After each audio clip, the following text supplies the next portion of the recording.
안녕하세요. 콘스탄트 김의 티스와 함께 돈 버는 아카데미. 이번 시간에는요, 돈 버는 증여. 자식한테 사전에 증여하면 자식들의 버릇만 나빠진다고 해서 사전 증여를 꺼리는 분들이 많이 계십니다.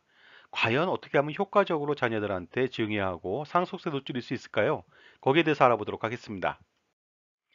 자, 일반적으로 재산이 있다면 증여를 하겠죠. 근데 증여를 하는 이유는 무엇일까요? 바로 나중에 확정적 비용으로 청구서를 들이밀 상속세를 줄이기 위해서 사전에 증여하는 것이 되겠습니다. 예를 들어서 현재 보유 재산이 50억 원이고요. 배우자하고 자녀 2명이 있다고 가정해 보겠습니다. 이럴 경우에 그 피상속인 예를 들어서 아버지라면 아버지가 사망을 한다. 돌아가시게 된다면은요. 상속세는 약 8억 원 정도가 나옵니다. 그다지 커 보이진 않겠죠? 하지만 중요한 것은요. 이 50억 원을 가지고서 지속적으로 재산을 증여하지 않고 자기가 소유하고 있다. 그렇게 됐을 때 시간이 지나면 지날수록 상속세 부담은 눈덩이처럼 불어납니다. 한번 알아보도록 하겠습니다. 자, 현재 8억 원의 상속세가 발생할 수 있죠. 그러나 지금 당장 돌아가시는 건 아니죠. 10년 뒤에 매년 4%씩 그 재산이 증가한다고 가정해 보면요. 상속세는 15억 원으로 늘어납니다. 20년 뒤에는요. 33억 원으로 늘어나고요. 그 다음에 30년 뒤에는요, 무려 59억 원으로 늘어난다. 결국 증여하지 않으면 나중에 상속세 59억 원을 부담해야 되다 보니까 사전 증여를 안 할 수는 없는 것 같습니다. 그렇기 때문에 사전 증여를 해야 되겠죠? 만약에 그 50억 재산 중에서 30억 원을 배우자하고 자녀 2명한테 증여한다고 가정해 보겠습니다. 이랬을 때 미래 상속세 추이를 알아보도록 하겠습니다. 현재 돌아가시면 8억 원 그대로입니다. 사전 증여를 해도 마찬가지가 되겠죠. 그러나 10년 뒤에는요, 재산이 4%씩 상승한다 하더라도 그 상속세는 4억 원밖에 발생하지 않습니다. 전에 비해 11억 원을 줄일 수 있습니다. 20년 뒤에는 7억 원밖에 발생하지 않습니다. 전에 비해 26억 원이나 절세할 수 있죠. 30년 뒤에는요, 상속세가 12억 원밖에 나오지 않습니다. 전에 비해서 47억 원이나 줄일 수 있다 보니까 사전 증여해야 되겠죠? 그러나 사전 증여할 때는 또 비용이 들어가죠. 그것은 뭐냐? 증여세거든요.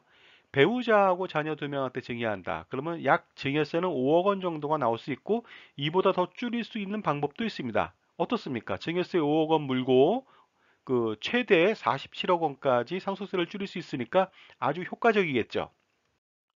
자, 이렇게 사전 증여를 하면 상속세 부담에서 헤어날 수는 있는데요.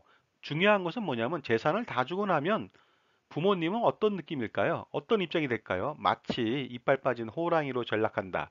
결국 대우를 제대로 받을 수 없을 처지에 놓일 수 있는 리스크가 있다는 것이 되겠습니다. 그리고요, 사전 증여를 많이 하면요, 어린 자녀가, 젊은 자녀가 만약에 재산을 받았다. 그러면 젊은 나이에 경험이 없다 보니까요, 자산 관리에 실패할 수가 있습니다. 상속세 줄이려고 사전 증여를 했더니만 재산을 모두 다 날리는 그런 리스크에 봉착될 수도 있다는 거죠. 그리고 마지막으로요. 자녀들한테 많은 돈을 주면요. 자녀들이 성품이 대바라집니다. 그래서 사전증을 하고 나니까 자녀들의 발길이 뜸하더라. 이것이 가장 큰 문제가 아닐 수가 없습니다. 그렇기 때문에 딜레마에 빠질 수가 없겠죠. 줄 수도 없고 안 줄 수도 없는 처지에 놓이게 되는데 결국은 그래도 줄 수밖에 없지 않냐. 이런 결론에 도달할 수밖에 없을 것 같습니다. 그래서 이렇게 사전증여했을 때 세 가지의 커다란 위협이 있기 때문에 사전증여를 하지 않는 분들이 많이 계십니다. 그리고요, 자신들의 상속세는 그렇다면 자신들이 만들어주겠다 해서 납부용 재원을 만드는 경우도 있겠죠. 나쁜 방법은 아니나 그다지 좋은 방법도 아닙니다. 왜냐하면요, 재산 증가에 따른 상속세 부담이 너무나도 많이 가중되기 때문에 그렇고요. 상속세 납부용 재원을 별도로 만든다는 것은 사실은 저기 절세 방법보다는요, 소극적으로 대처하는 방법이다 보니까요, 반드시 사전 증여 병행이 중요합니다. 물론 효과적으로 해야 되겠죠. 그런데 만약에 사전 증여한다고 해서 무턱대고 현금을 증여한다. 이랬을 때 문제가 많습니다. 왜냐하면요. 현금 증여하면 증여세 절세 효과가 전혀 없거든요. 그리고 현금 증여하면 어떻습니까? 갑작스럽게 재산이 생기니까 오히려 진짜 더 큰 자녀들의 리스크가 생길 수도 있습니다. 부동산을 통째로 증여하는 것도 마찬가지 더 큰 문제가 생길 수가 있습니다. 따라서 사전 증여 전략은요, 치밀하고 현명하게 세울 필요가 있습니다. 그러므로 현금 증여는 최소화시키는 것이 중요하겠고요. 두 번째, 부동산을 증여할 때 통째로 증여하는 것보다는요, 부모님과 공동 소유로 지분을 증여하는 것이 어떻겠냐 이거죠. 자, 그리고요, 가장 중요한 거, 제가 강조하는 게 있습니다. 제가 만든 학설이죠. 파샬 기프트.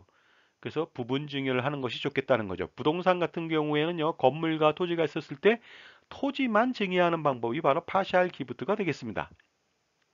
그래서 빌딩에서 토지만 자녀들한테 증여하고 빌딩은 어떻습니까?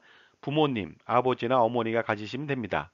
그렇게 되면요, 건물이 부모님 소유이기 때문에 지상권이 돼 있죠. 그래서 평생 재산권을 행사할 수가 있고 나중에 어떻습니까? 건물은 감가상각에 의해서 상속세는 거의 제로에 가깝고요.